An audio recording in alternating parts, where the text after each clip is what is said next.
நான் புதிய YouTube creator. உங்கள் கருத்துக்களை கீழே எழுதுங்கள். நல்லதோ கெட்டதோ நன்றி. மறக்காமல் லைக் பண்ணுங்க, சப்ஸ்கிரைப் பண்ணுங்க. பருவம் வரும் பெண் ஒரு உள்ளுணர்வின் வெளிப்பாடு. அவள் வயது 16 முடிந்தது. சில நாட்களாகவே தன் உடலில் மாற்றங்களை உணரத் தொடங்கியிருந்தாள். மார்பின் வலிப்பு, கைகளின் உணர்வு, சுவாசத்தின் ஆழம், அனைத்தும் ஏதோ புதிதாய் அவளுக்கு தோன்றியது. அந்த மாற்றங்களை அவள் முதலில் புரிந்து கொள்ள முடியவில்லை. ஆனால் நாள்கள் கடந்து அவள் பருவம் அடைந்த பின்னர்தான் அவளுக்கு அந்த உணர்வுகள் என்னவென்று மெதுவாக தெளிவாக ஆரம்பித்தது. அந்த உணர்வு காமம். ஆனால் அது திடமான தீக்காற்றல்ல, மென்மையான தூறல் போல, ஒரு மலர் தண்டு காற்றில் சுழலும் நொடிகள் போல. அவள் இதயத்திலும் உடலிலும் அதிசய கலவரம் நிகழ்ந்தது. கண்ணாடி முன் நின்று தன்னையே பார்ப்பது அவளுக்கு புதுமை. தன்னுடைய மார்பின் வட்டமும் இடுப்பின் வளமும் அவளுக்குள் ஒரு அபூர்வ கீதத்தை எழுப்பின.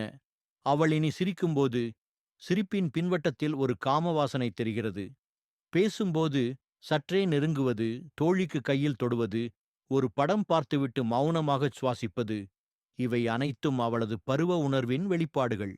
அவள் இதை வெளிப்படையாகச் செய்யவில்லை. ஆனால் அவளது விழி பேசுகிறது.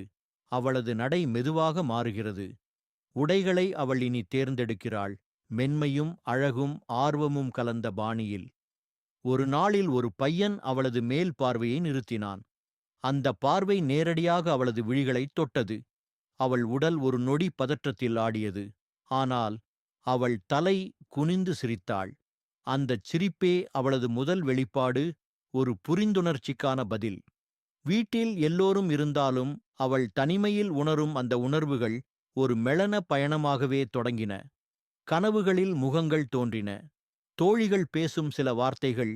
அவன் பார்வை வேற மாதிரி இருந்துச்சு. அவளுக்குள் புதிராகவே ஓடின. ஆனால் அந்த புதிர் நாளடைவில் உணர்வாகவே மாறியது.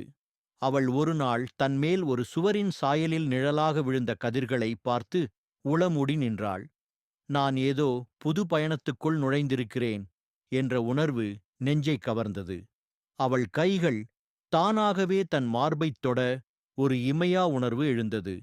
அந்த ஒரு நொடியில் அவள் பெண்மை எனும் ஒரு புதிய மொழியின் வாசகியானாள்.